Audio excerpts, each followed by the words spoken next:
All right, let's dive into some essential Thai phrases for your next trip.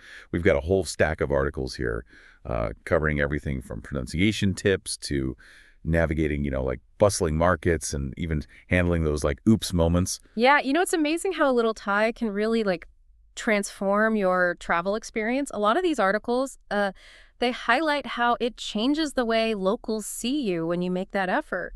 It's like you're not just another tourist, like you're someone who's really trying to connect with the culture. Right. Some articles even say that it helps you experience Thai culture like on a deeper level. Exactly. And it's not just about that cultural immersion. Think like smoother navigation, Oh, yeah. better deals at the market, maybe even avoiding some scams. Right. Okay, so we know WHY it's important, but I've heard Thai is a tonal language. Mm. That sounds a little intimidating. Yeah, it is. It is definitely unique. Think of it like this. The same word can have 5 different meanings depending on how you say it. There's this great example with the word mai. Oh, yeah. I read about that. Depending on the tone, mai could mean new, silk, burn, not, or even wood. Imagine ordering water and accidentally getting a burning piece of wood. Now, that's a travel story. Oh, man. But really, mastering tones is key to, clear communication. It's like learning the musical notes of the language. So no pressure then. But I've heard Thai people are very kind and appreciate the effort, even if you mess up a little, right? Absolutely. They really value respect and politeness above all else. Which brings us to those all-important polite particles. Krep for men and ka for women. Right. It's not just grammar. It's really about showing respect, which is so, so important in Thai culture. So besides Sawasdi for hello, were there any other greetings we should know? Oh, yeah. There's good morning, good afternoon, even good day, which is Shakti. But here's a fun one. Have you eaten yet? I read about that. That's not just a question, right? It's a common greeting. It kind of reflects how important food is in Thai culture. Exactly. It's like saying, hey, I care about you. I care about your well-being. I love that.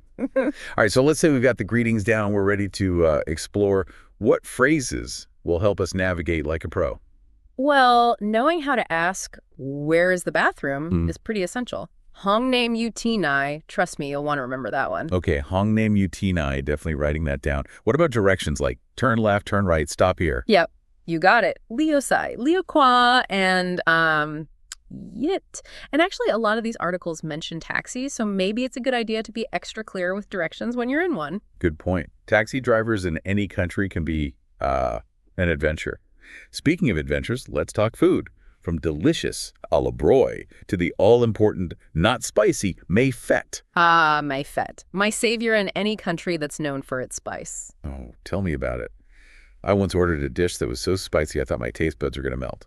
But, even if you do encounter some serious heat, one article mentioned that just a simple arroy when you're paying can make a big difference. It really does. It's just a small gesture, but it shows that, you appreciate the food and the effort. Exactly. Okay, so let's move on to emergencies. Hopefully we won't need these phrases, but it's always good to be prepared. Absolutely. Help, which is Choi Due and hospital, Rongpayaban. Those are crucial ones. Oh, and I need a doctor. Yes. Especially important if you're going off the beaten path, where English might not be as common. Good point. Okay, so we've covered the essentials, but what about some fun phrases? Like something to impress the locals, maybe make a new friend. You are cute. I'm drunk. Having fun. These seem pretty useful. Just be mindful of the context. I'm drunk might not be the best icebreaker in every situation. That's true. That's true. It's all about reading the room, right? Okay, so we've got all these phrases, but how can our listeners actually learn them? Well, a lot of articles suggest language learning apps, flashcards, just engaging with locals as much as possible. Right. And I think one article mentioned that even local guides on tours can be a safety net when it comes to those language barriers. Absolutely. It's amazing how much you pick up by just being immersed in the language and culture. So watching Thai shows, listening to music, even trying to decipher signs in menus. Yeah. It's all part of the experience. It is. Now, we talked about those tones earlier. That's still a bit daunting for me. I get it. It's definitely a new way of thinking about language. But think of it like you're unlocking a secret code. Once you understand how those tones work, it opens up this whole new level of communication. That's a great way to put it. So what are some tips for mastering these tonal acrobatics?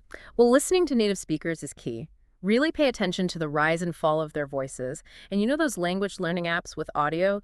Those can be really helpful too. hmm And one article suggested mimicking the tones as accurately as possible, even if it feels a bit silly at first. Exactly. Embrace the silliness. It's all part of the fun.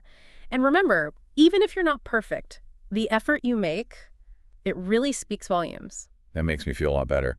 You know, one thing I found fascinating was that Thai doesn't have a direct translation for goodbye.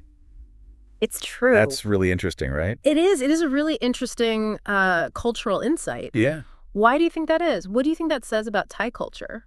Hmm. That's a good question. It makes me think about how important relationships and connection are in Thai culture. I think you're onto something. Maybe saying a definitive goodbye feels too final, too abrupt in a culture that values those ongoing connections. Yeah, that makes a lot of sense. So instead of goodbye, it's more like see you later or until next time. Exactly. It's a beautiful reflection of the warmth and hospitality that Thailand is known for. So to our listeners, if you're planning a trip to Thailand, I highly recommend learning some basic Thai phrases. Yeah, it's a small investment that can make a huge difference in your experience. It shows respect, opens doors to deeper connections, and it really just adds a whole new level of fun to your travels. And who knows, maybe this is just the start of a lifelong love affair with the Thai language. Now, before we go any further, think about all the phrases we've discussed. What stands out to you? Which ones are you most excited to try out on your next Thailand adventure? Yeah, it's pretty amazing how just a few phrases can open up so much, you know? Yeah. It's like you've got this secret code to a whole new world of experiences. It really is. And it makes you think about, all the other ways that we can bridge cultural gaps and connect with people from all different backgrounds. Absolutely. It's a reminder that language is, it's more than just words, right? It's like this tool for building bridges and understanding each other better. Yeah, beautifully said. Now, if we go back to the more practical side of learning Thai, these articles have some great advice. Language learning apps seem to be really popular these days. Right. I've heard good things about Duolingo and Babbel. They seem like a fun and easy way to get started. For sure. They definitely make learning more engaging, but don't forget about those more traditional methods like flashcards. Flashcards. Oh, man. I haven't used those since, like, grade school. They might seem simple, but they're super effective for memorizing vocab. And one article suggested actually making your own flashcards, like tailoring them to your specific needs for your trip. Oh, that's a great idea. So, like, if you're really into food, you could focus on, food-related phrases. Or if you're an art enthusiast, you could make flashcards with terms for art and architecture. Exactly. It's all about making the learning process, relevant to you and what you're interested in. And of course, nothing beats immersion, watching Thai movies, listening to music. Even trying to figure out those signs and menus. It's like a real-life language puzzle. Yeah. And the more you expose yourself to the language, the more natural it will start to feel. So true. Okay, one more question before we move on. Those gender-specific particles, crap and ka, they seem a little tricky to me. They can be, but remember, it's all about politeness and showing respect. Crap is used by men, ka by women. Pay attention to how, Thai people use them in conversation and try to mirror them. So it's like observation and imitation, kind of like learning a dance. And if I'm not sure, it's better just use the particle than risk being impolite. You got it. Now let's talk about getting around. Picture yourself, zipping through the streets of Bangkok in a tuk-tuk. Or cruising down the Chao Phraya River on a long-tail boat. There you go. Oh, man, I'm already getting wonderlust thinking about it. What phrases are going to help us navigate those adventures? Knowing how to ask, where's the bus station? How much is the taxi fare? And all those important directional phrases like turn left, turn right. And stop here, please. Especially if that tuk-tuk driver is taking you on a little detour. Exactly. And don't forget about practicing your numbers so you can understand prices and, haggle like a pro at those markets. Oh, good point. Numbers are essential for, like, all sorts of travel situations. Yeah. It's like the universal language of commerce. Speaking of which, a few articles mention some potential scams that target tourists. Oh, no, really? That's a little concerning. Yeah. It seems like knowing a bit of Thai can help you avoid, being overcharged or taken advantage of. That makes sense. If you show that you're, making an effort to speak the language, you might not seem like such an easy target. Exactly. It shows that you're not totally clueless about, the local customs and prices. Okay, so another reason to learn those essential Thai phrases, right? Right, I'm officially hungry. Let's talk food. Ah, Thai cuisine. Hmm? From the fragrant curries to those tangy papaya salads. Don't forget pad Thai. Oh, man, my stomach is rumbling. What are some must-know phrases for, navigating those delicious culinary adventures? Well, delicious or Aroy, that's your go-to compliment. And if you're like me and not a huge fan of spice, may fit, meaning not spicy, will be your best friend. Oh, yeah, and don't forget those enthusiastic pointing gestures when you spot something delicious on a menu. Right, like, I want this one. Super effective. And when you're ready for the bill, you can just say, check, please, or check bin. Right. And remember that tip we talked about earlier about saying "Aroy" when you pay? Yeah. To show your appreciation? It's such a small thing, but it goes a long way in, building that connection. Okay, let's switch gears for a second. Mm-hmm. Emergencies. Not the most fun topic, but we do need to be prepared just in case. Absolutely. Knowing how to say, help, call the police. I'm lost, hospital, I need a doctor. These are all phrases we hope to never use, but it's so important to have them, in our back pocket. Yeah, one article even suggested writing down important info like your hotel address and emergency contacts in Thai, just in case. Oh, that's a great idea. It could be a lifesaver in a stressful situation where communication is hard. Okay, enough about emergencies. Let's get back to the fun stuff. What about those phrases for impressing the locals? Oh, yeah, those gems. You are cute. I'm drunk. Having fun. Huh. Those are sure to break the ice. Just remember to use them with, caution and good judgment. Humor is great, but it's always important to be mindful of, cultural sensitivity. Of course, it's about reading the room and being respectful. I've also heard that body language is just as important as spoken language in Thai culture, right? You're right. One source even mentioned the way, that traditional Thai greeting. Oh, yeah, where you put your hands together, almost like you're praying, and bow your head a little. It's a beautiful gesture of respect, and they use it for all sorts of social interactions. And, Thailand is known as the land of smiles for a reason. Smiling is definitely the universal language of kindness.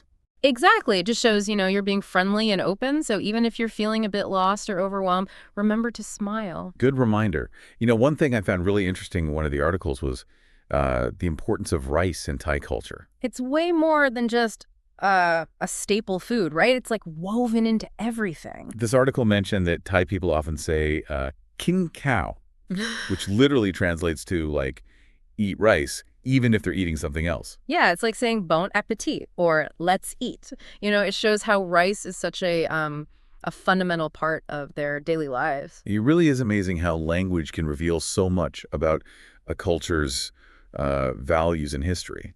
It is. And that brings us back to what this whole deep dive is about, right? Yeah. The power of language to connect us, to help us understand each other, and to, just enrich our understanding of the world. I love that. So to our listeners, if you're even thinking about a trip to Thailand, I really encourage you to, take on the challenge of learning some basic Thai phrases. Yeah, it might seem small, but it can lead to some really rewarding experiences. It's a way to show respect, connect with locals on a deeper level, and just really immerse yourself in, the magic of Thailand.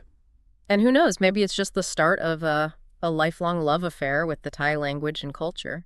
Now, as we wrap up this amazing deep dive, here's something to think about. We were talking about how there's no direct translation for goodbye in Thai. Right. It really is a unique concept, isn't it? In a way, it kind of feels like an invitation to, stay connected, to come back, to keep the journey going. It does. It's like saying, this isn't the end, just a pause. Yeah. What a beautiful way to look at it. It makes me think about all the ways we can apply that to, our own lives, to embrace those ongoing connections, and to appreciate the moments we share with people, even if they're fleeting. Wow, that's really profound. It reminds me that travel isn't just about the places, right? It's about the people we meet and the connections we make. Absolutely, and language is such a vital part of that. It's like the key to unlocking hearts and minds. So to our listeners, as you head off on your Thailand adventures, armed with all these essential Thai phrases, remember that it's not just about the words. It's about the intention behind them, the respect you show, the connections you build. and the memories you make. This deep dive has been really enriching, and I hope it's inspired you to, embrace the beauty and the power of the Thai language. And to approach your travels with, a sense of curiosity and open mind and a willingness to connect with the world around you. Happy travels, everyone.